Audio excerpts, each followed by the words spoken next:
Asesinó al menos a 48 mujeres y durante 2 décadas evitó ser detenido. Las mujeres me subestiman porque parezco un hombre normal.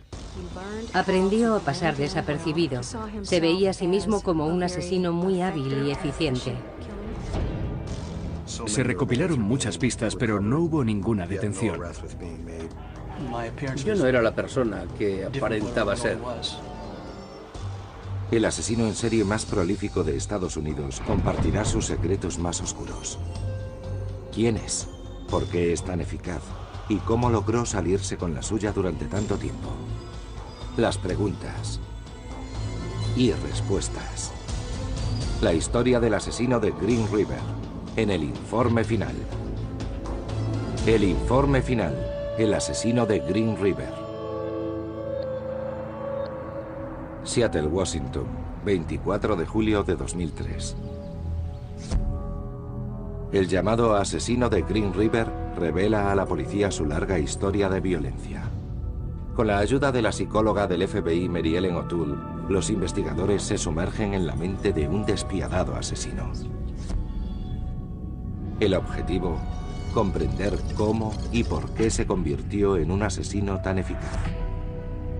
Su confesión podría ayudar al FBI a resolver otros casos de asesinatos en serie. Los investigadores, como O'Toole, intentarán que revele todo lo que hizo.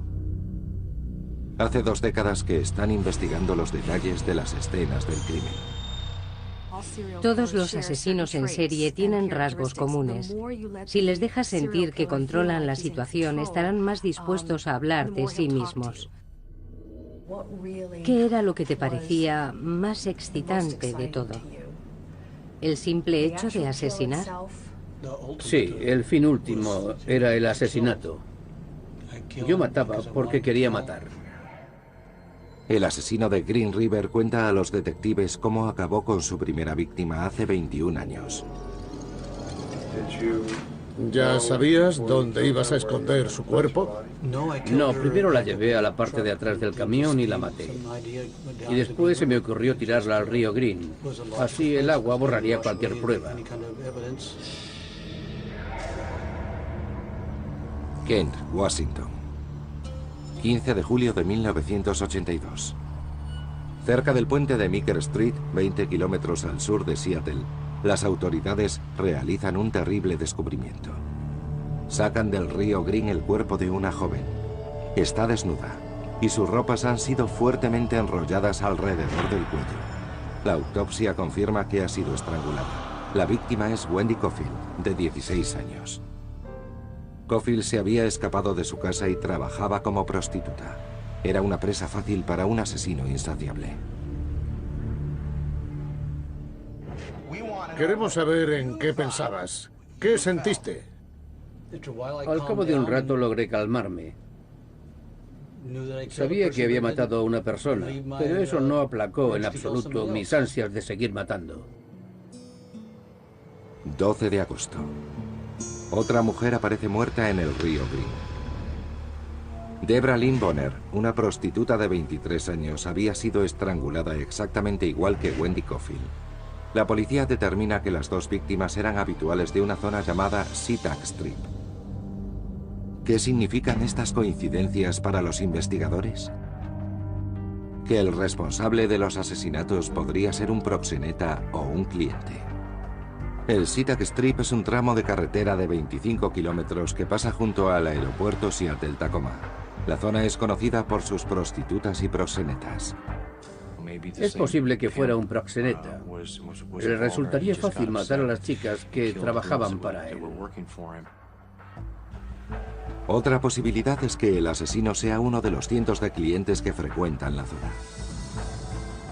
La policía interroga a los amigos de Debra Bonner, pero no está relacionada con Wendy Cofield. Mientras, el asesino sigue suelto, libre para cometer sus crímenes. Por un lado, luchas contra la necesidad de matar. Y por otro, contra la necesidad de ser apresado. Después de un tiempo ya solamente quería matar. Cada vez más. Y evitar ser apresado. Por eso empecé a ponerles piedras encima, para que los cuerpos no flotaran. 15 de agosto, 3 días después. El tripulante de una lancha observa algo extraño bajo la superficie del agua. Al principio pensó que eran maniquíes, pero al acercarse descubrió que eran seres humanos, cadáveres de chicas. El inspector David Reicher y otros investigadores llegan a la escena del crimen. En el agua descubren los cadáveres de 2 jóvenes. Sus cuerpos habían sido hundidos con piedras. Reicher prosigue con sus labores de investigación por el río. De pronto se queda petrificado.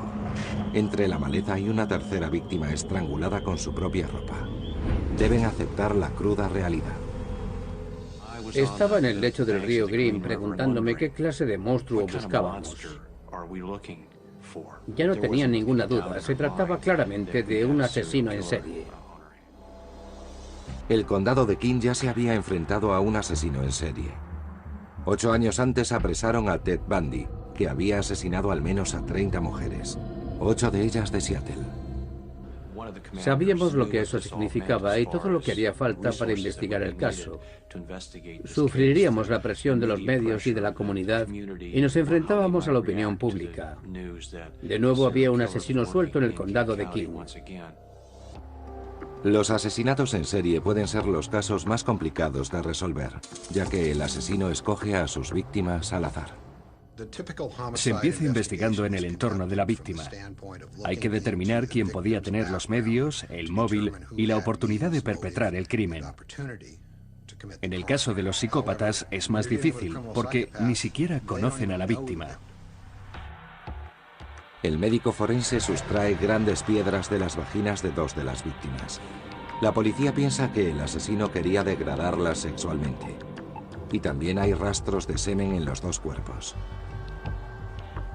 Las autoridades dan una rueda de prensa para anunciar que persiguen a un asesino en serie. Pensamos que todos los crímenes perpetrados en el condado de King responden al mismo modus operandi. Las condiciones eran muy similares en casi todos los casos.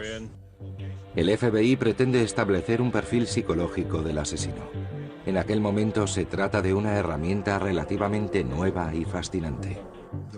El perfil psicológico se convirtió en el tema preferido de los medios. Nos preguntaban cuándo íbamos a saber algo más al respecto. Los criminólogos estudian los asesinatos en serie para establecer un retrato psicológico del asesino. Examinan los informes de autopsia, las fotos de las escenas del crimen y el entorno de las víctimas. Observamos la escena del crimen. ¿Qué le hizo a la víctima? ¿Cuándo? ¿Cómo? Todo esto aporta muchos datos sobre la personalidad del agresor. Con toda esta información, los investigadores crean un perfil de la edad, raza, nivel de estudios, trabajo y estado civil del asesino. La policía puede utilizar un perfil para reducir el número de sospechosos, pero el perfil no puede reemplazar el trabajo de investigación. Si confías ciegamente en un perfil y no valoras otras posibilidades, violas la primera ley de la investigación. Estás obviando a muchos sospechosos al decidir que no encajan. Durante un mes, los criminólogos del FBI siguen detallando su informe. Según el perfil, el sospechoso cree cumplir una misión personal para librar al mundo de las prostitutas. Y se ha entregado en cuerpo y alma. Os hice un favor matando a esas prostitutas. No podéis controlarlas, yo sí. 22 de agosto de 1982. Una semana después del descubrimiento de otros 3 cadáveres, las autoridades identifican a las víctimas. Son Marcia Chapman, de 31 años, Cynthia Hines, de 17, y Opal Mills, de 16. Los investigadores determinan que 4 de las 5 víctimas de Green River, Cofield, Bonner, Chapman y Hines, tienen algo en común. Las 4 ejercían la prostitución. La 5ª víctima, Opal Mills, también desapareció cerca del SeaTac Street. Para la policía cada vez es más evidente que el asesino busca prostitutas y presas fáciles en esa zona. Son las mujeres más vulnerables de la sociedad. Su trabajo es que la gente se les aproxime. ¿Qué hace de las prostitutas las víctimas ideales de un asesino en serie? Muchas tienen vidas inestables. Su único contacto con el mundo es su relación con hombres anónimos. Eso significa que sus desapariciones son notificadas cuando ya es demasiado tarde. Al encontrar los cuerpos, el rastro del asesino ya se ha enfriado. El campo de sospechosos es muy amplio cuando las víctimas de un asesinato son prostitutas. El agresor lo sabe, y eso puede influir en su decisión. Las desapariciones no se apreciarán enseguida y pasará mucho tiempo hasta que alguien piense que han muerto. Es un margen de acción enorme para el asesino. Con 5 mujeres asesinadas en un mes, el sheriff del condado de King forma un grupo de investigación de 25 agentes para apresar al asesino. El inspector David Reichert dirige la operación y sigue varias pistas relativas a las víctimas y sus clientes. Teníamos que ir al lugar donde hubiesen visto a la víctima por última vez y preguntar a los testigos qué vieron y qué oyeron. Los investigadores animan a la gente a que llame si tiene pistas. Enseguida la policía se ve sobrepasada por la cantidad de llamadas. La población es presa del pánico.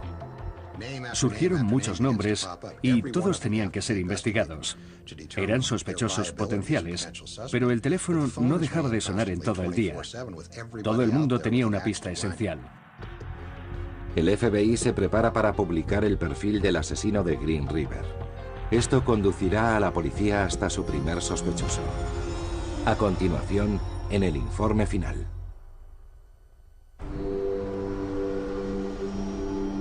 Septiembre de 1982. La policía de Seattle busca sin descanso a un asesino en serie, el asesino de Green River. En las últimas 6 semanas, los cuerpos de 5 mujeres han aparecido en el río Green y sus alrededores. Y si la policía no encuentra al culpable, este continuará cometiendo crímenes. Era dueño de mis actos cuando cometía los asesinatos. No me arrepiento de nada. Finalmente, el FBI completa el perfil psicológico del asesino. No hacen partícipes a los medios por temor a que el agresor pueda leerlo y cambiar sus tácticas. ¿Qué aporta este perfil a la policía de Green River? Creen que puede tratarse de un hombre de raza blanca, en el paro y con mucho tiempo libre.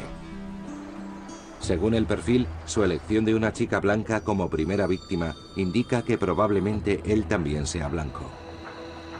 Sumergió a las víctimas cerca de una zona de pesca y es posible que conozca bien el bosque. Quizás sea aficionado a la caza. La naturaleza sexual de sus asesinatos y el hecho de que desnude a sus víctimas e introduzca piedras en sus vaginas sugiere un historial de acoso y violación. La mayoría de los asesinos en serie viven tan obsesionados por sus fantasías violentas que no pueden dejar pasar la oportunidad de matar. El perfil advierte de que el asesino podría intervenir en la investigación y llamar a la policía para aportar pistas. El FBI ha llegado a esta conclusión después de analizar el comportamiento de 36 asesinos en serie encarcelados. De acuerdo con la información aportada por el perfil, los inspectores empiezan a interesarse por un taxista de Seattle, Melvin Foster, que ha llamado en varias ocasiones. No paraba de darnos información. Quería ayudarnos a resolver el caso. Los detectives averiguan que Foster, de 44 años, se crió cerca del río Green.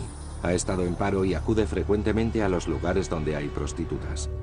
Tiene antecedentes penales, pero no un historial de violencia sexual. Sin embargo, coincide en muchos aspectos con el perfil del FBI. Encajaba también que se movilizaron muchos medios para investigarlo a fondo. 20 de septiembre de 1982. La policía llama a Melvin Foster para interrogarle.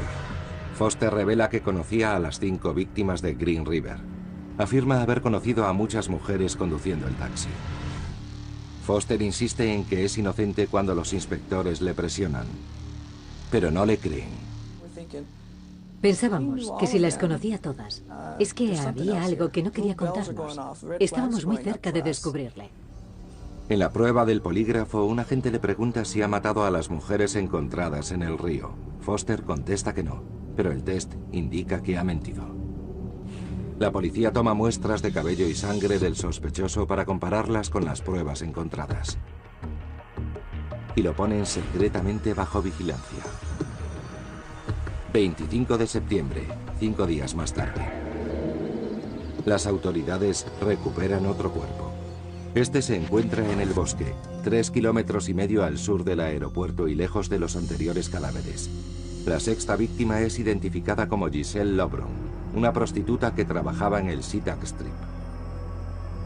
Su autopsia revela que fue estrangulada 9 semanas antes de que se iniciara la vigilancia de Melvin Foster.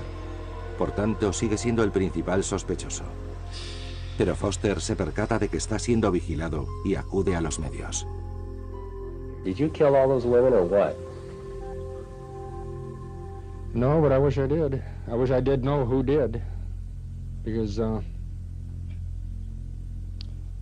I put a stop to him. I got bad feelings for anybody that hurts a woman. Los inspectores siguen vigilando a Foster y no aparecen más cuerpos. Con los medios y la policía centrados en un único sospechoso, las prostitutas se sienten a salvo. Solo deben evitar a Foster. Todo el mundo hablaba de él. Su nombre estaba en boca de todos. Melvin Foster. En diciembre de 1982, el inspector David Reicher y sus compañeros están convencidos de que Melvin Foster es el asesino, pero carecen de pruebas para detenerlo. La sangre, el pelo y las muestras tomadas a Foster no coinciden con las de la escena del crimen. A pesar de ello, el sheriff de King decide reducir el cuerpo operativo de Green River. ¿Por qué las autoridades reducen los recursos y los efectivos? Porque creen que el asesino de Green River ha dejado de matar. Ya no encontraban más víctimas y pensaron que había otros casos en los que trabajar. Así que decidieron retomar sus tareas anteriores. Después de varios meses no aparecen más cadáveres, pero la policía está desorientada. Siguen recibiendo notificaciones de personas desaparecidas, muchas de ellas son prostitutas. Y los asesinos en serie rara vez se detienen por voluntad propia. Otra mujer muerta. Para ti solo era otro nombre que añadir a tu lista. No, yo no pensaba en eso. Había matado una vez y tenía que seguir haciéndolo. Mayo de 1983. Las autoridades descubren el cuerpo de una mujer estrangulada en el bosque, al este del aeropuerto. Más tarde, durante el verano y el otoño, descubren los restos de 7 mujeres más en el condado de King. Sin embargo, Melvin Foster había estado bajo vigilancia durante todo ese tiempo. Los inspectores se dan cuenta de que se han equivocado. El asesino de Green River sigue ahí fuera, y no es Melvin Foster. Se dieron cuenta de que el asesino no se había ido.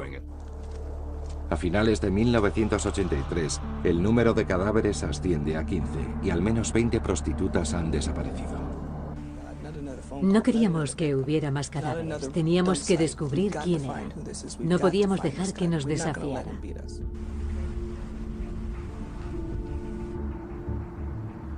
Enero de 1984.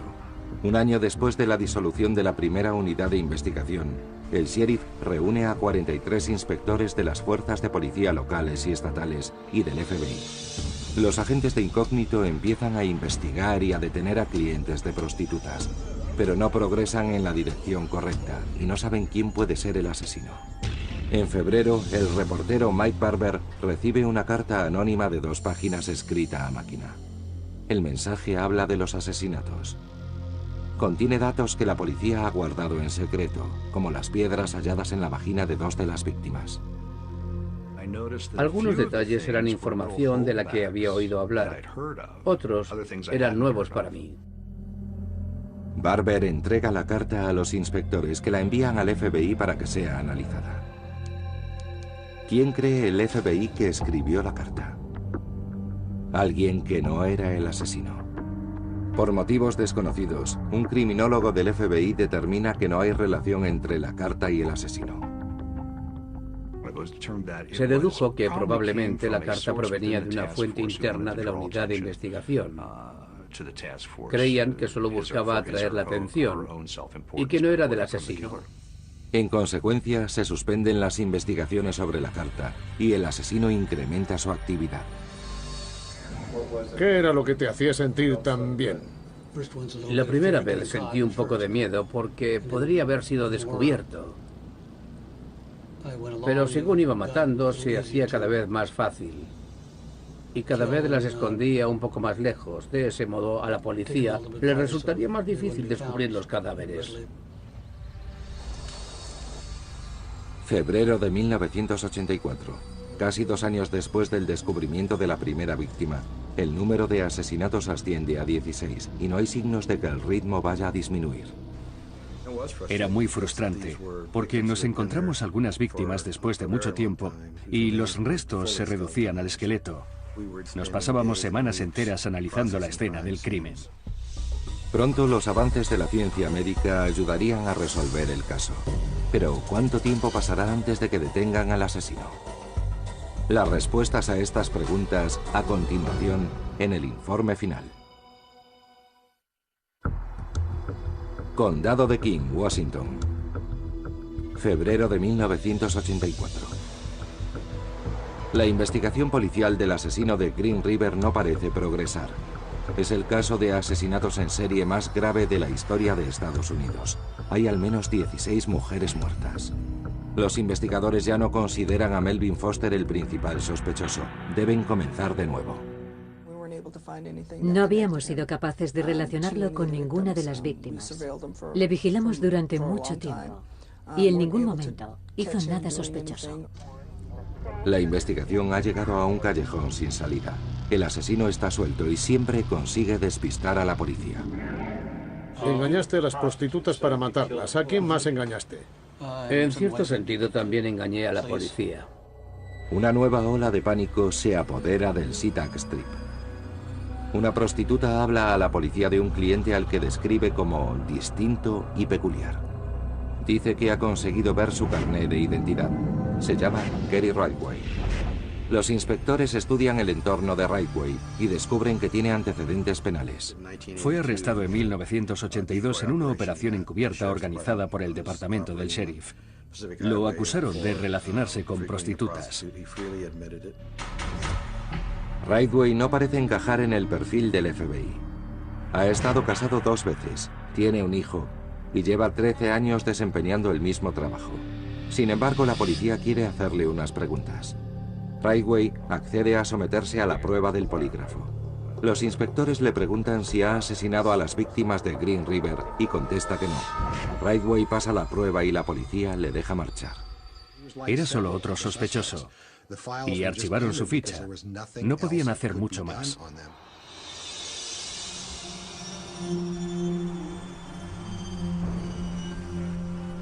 Junio de 1985. Ha pasado más de un año y la policía ha hallado nuevas víctimas. Son 15 más y el número asciende ya a 31. Peinan las zonas colindantes en busca de pruebas. Examinaban las escenas del crimen como si se tratara de yacimientos arqueológicos. Analizaban la arena en busca de fibras. Miraban hasta en los nidos. No se dejaron nada. En ese momento la unidad se moderniza. Para organizar todas las pruebas, instalan un sofisticado sistema informático con palabras clave. En septiembre de 1986, la investigación revela más información acerca de un viejo conocido, Gary Ridgway. Los investigadores descubren un informe realizado por la policía de Des Moines, Washington, 25 kilómetros al sur de Seattle. El informe, de 1983, identificaba a Ridgway como sospechoso de la desaparición de una prostituta de 18 años llamada Marie Malvar. Malvar fue vista por última vez en abril de 1983. Subía a una furgoneta en el SeaTac Strip. El proxeneta de Malvar salió a buscarla y encontró la furgoneta aparcada frente a una casa cerca del Strip. La furgoneta estaba a nombre de Gary Ridgway. Días después, agentes de policía de Des Moines realizaron una visita a Gary Ridgway. Él negó haber recogido a Malvar y le dejaron tranquilo. ¿Por qué nadie reparó en la información relativa a Malvar? La policía de Des Moines no compartió sus averiguaciones con la unidad de Green River hasta pasados varios meses, y el informe se extravió. Habría que analizar lo que ocurrió. No querían de ningún modo que se les pasase por alto información vital. En 1986, la unidad de investigación empieza a estudiar minuciosamente el entorno y el pasado de Gary Ridgway y realizan un descubrimiento esencial. Las fechas en las que 27 de las víctimas desaparecieron coinciden con días que Ridgway se tomó libres en el trabajo, una fábrica de camiones. La policía sigue a Ridgway, que recorre el strip vigilando a las prostitutas. Le seguía a todas partes. Conducía muy despacio mirando a todos lados. Le gustaba estar ahí, atento a cualquier oportunidad que se le presentara. 8 de abril de 1987. Los inspectores consiguen una orden para registrar a Ridgway y sus propiedades. Toman muestras de su cabello y saliva y registran su casa. Registramos toda la casa y recogimos todo lo que pudiera constituir una prueba. Pero desgraciadamente no encontramos nada que relacionara a Gary con ninguna de las escenas del crimen. Era una situación realmente frustrante. La policía almacena la muestra de saliva. Son conscientes de que en un futuro la medicina forense podrá resolver el caso. Pero, ¿qué puede aportar una prueba de saliva? Podría demostrar que el ADN de Ridgway y el del asesino de Green River coinciden. Las muestras de semen recogidas en 3 de las víctimas también han sido almacenadas, pero el análisis de ADN está todavía poco desarrollado. Todo el mundo era consciente de que la tecnología del ADN estaba evolucionando, y las muestras fueron almacenadas a la espera de que llegara dicha evolución. Los investigadores solo pueden esperar a que la tecnología progrese o a que Ridgway actúe, pero no realizan ninguna detención y se cierra el caso. El asesino ha desaparecido. Has comentado que tu estrategia cambió. ¿A qué te refieres? Dejé de actuar. De pronto decidí que era momento de parar. La siguiente década transcurre con normalidad. La unidad de investigación se ve reducida a un solo inspector, Tom Jensen. No hay novedades relativas al caso. David Reicher es elegido sheriff de King. Es la década de los 90 y los avances de la tecnología del ADN son espectaculares. Empezamos a plantearnos lo que podríamos hacer en unos años y todos estábamos de acuerdo en que debíamos centrarnos en las pruebas de ADN. En 2001, el Laboratorio Criminalístico del Estado de Washington adquiere la tecnología necesaria para realizar pruebas de ADN. Se podrán establecer perfiles de ADN a partir de muestras degradadas. Teníamos muchos casos esperando a ser resueltos y ya disponíamos de la tecnología para resolverlos. Marzo de 2001. El inspector Jensen envía a Beverly Himmick las muestras del caso Green River para que sean analizadas. Utiliza las muestras de semen extraídas de 3 víctimas, Marcia Chapman, Opal Mills y Carol Ann Christensen. Las piedras introducidas en la vagina de 2 de las víctimas contribuyeron a la preservación de las muestras. Las piedras preservaron suficiente esperma y pudimos generar un perfil de ADN. Himmick determina que fue el mismo hombre el que violó a las 3 víctimas. A continuación, compara su perfil de ADN con la muestra de saliva encontrada en Gary Ridgway. Coinciden al 100%. Debíamos contactar con el inspector Jensen para comunicarle que los resultados eran positivos. Jensen entrega los resultados al sheriff Reicher en persona. Tenía los resultados en un sobre que le entregué. Lo cogí y le dije, ni siquiera tengo que abrirlo. Estoy seguro de que es Gary Ridgway. Gracias a la ciencia, las autoridades lograron identificar al asesino después de 19 años. Realizamos un trabajo de campo impresionante. Fuimos más allá de lo que se puede exigir. Y cuando tuvimos la tecnología necesaria, pudimos identificar a una sola persona a partir de las 40.000 fichas de pruebas que habíamos recopilado. Cuando lo pienso, aún siento escalofríos. 30 de noviembre de 2001. La policía detiene a Gary Ridgway cuando sale de su trabajo y documenta el suceso. Le dije que estaba detenido por el asesinato de varias mujeres en el condado de King. Me miró, le quité la tartera metálica y simplemente dijo, de acuerdo. Las autoridades acusaron a Ridgway de 4 asesinatos en primer grado. Le explicamos que teníamos pruebas contra él, pero no vi miedo ni angustia en sus ojos. Gary nos hizo una única pregunta de camino a comisaría y fue sobre su furgoneta. Quería saber qué iba a pasar con ella.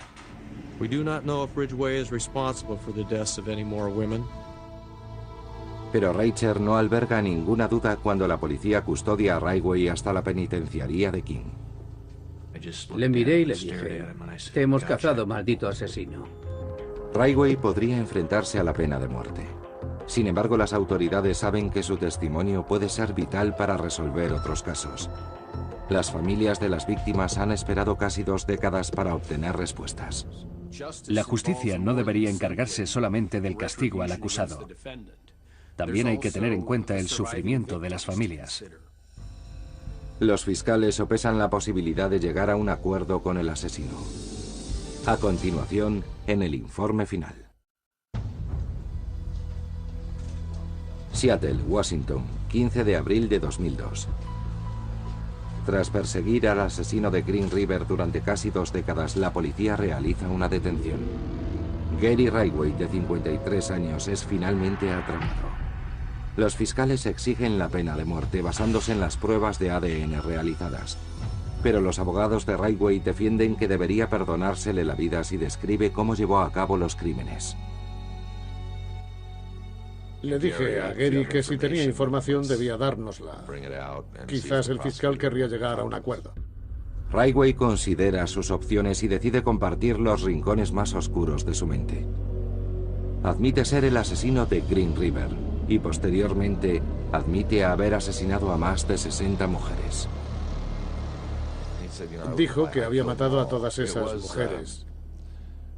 Nunca podré olvidar ese momento. Sentí un escalofrío recorrer mi espalda de arriba a abajo. La defensa se entrevista con los fiscales para llegar a un acuerdo, pero el Estado se muestra reticente. Para nosotros era como pactar con el diablo. No queríamos salvar a ese hombre de la pena de muerte. Creíamos que debía ser castigado. Si alguien lo merecía, era él. ¿Por qué los fiscales aceptaron finalmente el trato? Los inspectores quieren información que les ayude a cerrar otros asesinatos sin resolver. Pensamos que era mejor aceptar la oferta. Era una forma de hacerle responsable de todos los asesinatos y también de dar respuesta a las familias. Algunos llevaban tiempo haciéndose preguntas sobre las muertes de sus hijas. Buenos días, Gary. Buenos días. Buenos días. 13 de junio de 2003. Las autoridades trasladan a Gary Ridgway a un emplazamiento secreto para que los inspectores puedan interrogarle y grabar las sesiones. El FBI envía a su veterana criminóloga Mary Ellen O'Toole. Su trabajo consiste en ayudar al FBI a construir un perfil más preciso del típico asesino en serie. Así se podrá identificar a agresores similares en el futuro. Con tu ayuda, sabremos más sobre los asesinos en serie. ¿Cuál es la estrategia de la agente O'Toole para hacer hablar a Ridgway? Apela a su ego y le deja que tome las riendas. Estoy convencida de que soy la primera persona que se ha sentado a su lado y ha querido saber más de él. Nadie le había preguntado sobre su mundo. ¿Qué sentías cuando apretabas tus manos alrededor del cuello de otra persona? De ese modo, por fin encontré la forma de vengarme de las mujeres. Intentaba servirme, sobre todo, de su narcisismo y de su arrogancia. Me miraban e intentaban detenerme. No, por favor. Pero yo seguía ahogándolas. No podía dejar que se escaparan. Alguna de ellas me habría entregado a las autoridades y ya no habría podido seguir matando. Mientras O'Toole intenta saber lo que motiva a Ridgway, los inspectores corroboran los asesinatos que éste ha confesado. Escuchan información que solo el asesino conoce. Ridgway se muestra comunicativo, establece contacto con su yo asesino al que él llama el antiguo Gary. ¿Qué podría contarnos el viejo Gary sobre las escenas del crimen que el nuevo Gary no sepa? No puedo explicarlo. No sé lo que pasa por mi cabeza. A veces la rabia me consume y tengo que dejarla salir. Lo que empuja a Ridgway a matar es una rabia muy profunda. Pero, ¿cuál es su origen? Los investigadores aún no lo saben. Ridgway asesinó a tantas mujeres que le cuesta recordar sus nombres y sus caras. Cuando una persona comete un asesinato, regresa a su casa y no sabe qué hacer ni dónde meterse. Ese no era tu caso, ¿verdad? No, cuando llegaba a casa estaba relajado y me sentaba a tomarme una cerveza. Las entrevistas se alargan durante semanas. Ridgway confiesa que fue él quien escribió la carta a un periódico de Seattle en 1984. La misma carta que un criminólogo del FBI calificó de fraudulenta. La unidad de investigación confiaba en la experiencia del criminólogo del FBI, así que aquel error les pareció inaceptable. Estaban realmente furiosos.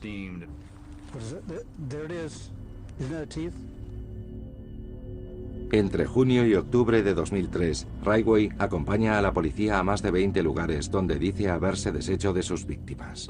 Lo peor de visitar los escenarios de los crímenes era que a Gary le gustaba muchísimo. Cuando le metíamos en la furgoneta, notábamos que disfrutaba. Las autoridades desentierran 4 grupos más de restos. Son las primeras víctimas en aparecer desde hace 5 años. En noviembre, la policía confirma 48 de los asesinatos que Ridgway ha confesado. Pero nunca ha dado una cifra concreta de las mujeres que ha asesinado. Le acusamos de 48 asesinatos, pero solo es una cifra. Es muy probable que haya cometido más crímenes.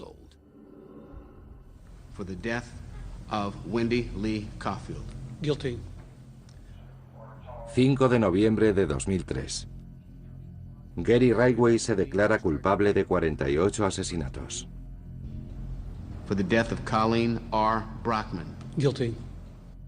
El acuerdo que le salva de la pena capital se hace público. Algunas de las familias se sienten indignadas. ¿Dónde está la justicia? Han perdonado la vida de un hombre que ha asesinado a 50 personas y probablemente a más. A menudo condenan a muerte a criminales que han matado a una persona. Pero la mayoría de las familias están aliviadas. Ya saben qué pasó con sus seres queridos. La intención de la policía era que él colaborase. Así podrían resolver otros casos y encontrar a otras personas desaparecidas. Para mí sería muy duro vivir sin saber qué le pasó a Opal. Pero hay más preguntas que aguardan respuesta. ¿Cómo pudo Ridgway matar durante tanto tiempo y escapar de la policía? ¿Y por qué lo hizo? Las respuestas a continuación en el informe final. Seattle, noviembre de 2003. Tras declararse culpable de 48 asesinatos, Gary Ridgway, el asesino de Green River, accede a someterse durante otro mes a las preguntas de las autoridades. Quieren saber cómo un pintor de camiones con un cociente intelectual de 85 pudo escapar durante casi 2 décadas. Era increíble.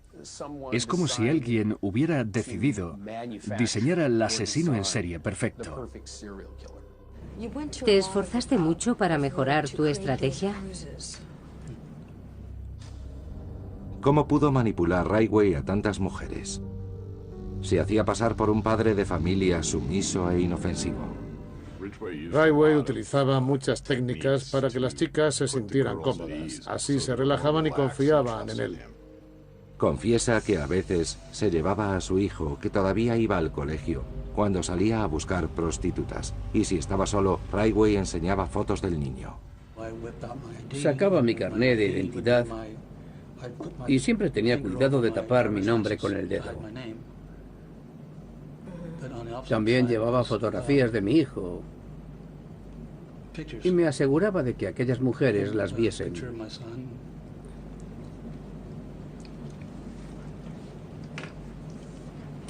Así que pensarían que era un hombre completamente normal. Se comportaba con normalidad para tranquilizarlas y tenía juguetes en el asiento de atrás. Estaba claro que era padre. Con su corta estatura y su apariencia inofensiva, Ridgway no inspiraba sospechas a las prostitutas. Me comportaba como lo haría el típico cliente. No despertaba ninguna sospecha. Así es como las engañaba. Yo no era la persona que aparentaba ser. El talento de Ridgway para llevar una vida normal le permitió pasar desapercibido durante años. Desafió las suposiciones de los mejores criminólogos del FBI. ¿Por qué se equivocaron tanto los expertos? Porque Ridgway no encajaba en el perfil del asesino en serie.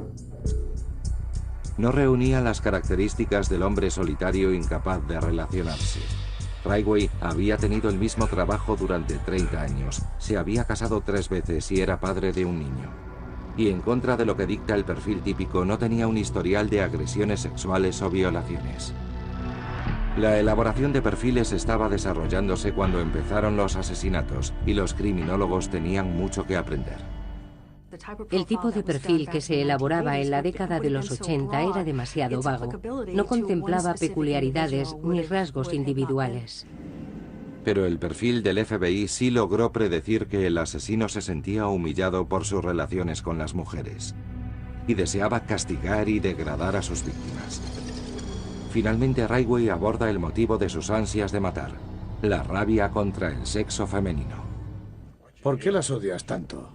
¿Que por qué las odio? Porque las mujeres pueden controlarme y no me gusta que me controlen. Por eso, esas prostitutas querían controlarme. Nadie me ha querido nunca. No me importan. ¿Cuál es la fuente del odio de Ridgway hacia las mujeres? En parte le echa la culpa a la relación con su madre. Su madre le despreció por mojar la cama hasta los 13 años. E insistió en bañarle ella misma todos esos años. A causa de estas humillaciones, Ridgway empezó a fantasear con asesinar a su madre. Y al menos una vez consideró la posibilidad de hacerlo. ¿Qué imaginabas que le hacías a tu madre con ese cuchillo? Que le cortaba el cuello, para que dejara de humillarme de una vez. Pero Ridgway también dice haber sentido atracción sexual por su madre. Fantaseaba con hacer el amor con ella, tocarla, sentir su cuerpo. Y confiesa que estrangular mujeres le excitaba sexualmente. El sexo y la violencia se entremezclaron. Cuando eso ocurre, ya no se pueden separar ambos elementos. ¿Qué pasa? Acabo de descubrir que me encantaba matar mujeres.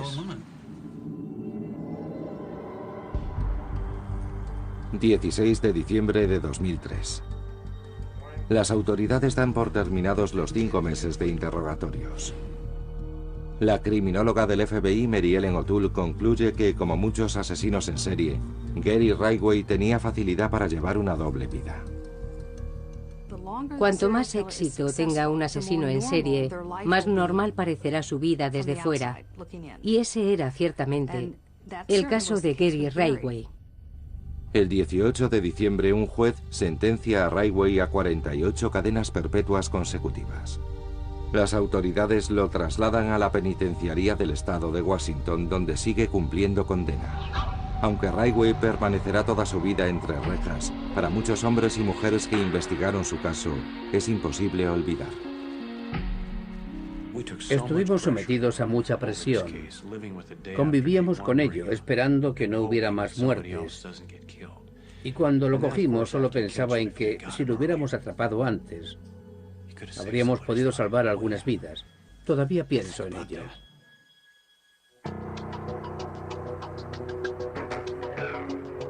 Todavía no se ha podido descubrir si Gary Ridgway perpetró más asesinatos que los 48 que confesó. La policía perdió mucho tiempo durante el primer año persiguiendo al hombre equivocado, Melvin Foster. Los investigadores se enfrentaron también al reto de identificar a las víctimas. El anonimato en el que vivían muchas prostitutas entorpeció la investigación. En muchas ocasiones resultó extremadamente difícil identificar los restos. Era complicado incluso encontrar a alguien que hubiera conocido a la víctima antes de su desaparición. Otro factor que despistó a la policía fue el resultado de la prueba del polígrafo a la que se sometió Ridgway. Sigue siendo un misterio cómo consiguió pasar el test en 1984. El polígrafo está pensado para que funcione con el 99% de la gente. Pero hay personas que simplemente están hechas de otra manera. No es una herramienta eficaz en todos los casos. Los datos deducidos de los interrogatorios aportarán a los criminólogos un patrón para identificar asesinos similares. Fue el progreso de la ciencia del ADN lo que finalmente ayudó a resolver el caso. Este trágico episodio también revela las limitaciones de los perfiles criminalísticos que al final tienen más de arte que de ciencia. Un arte que los investigadores siguen perfeccionando.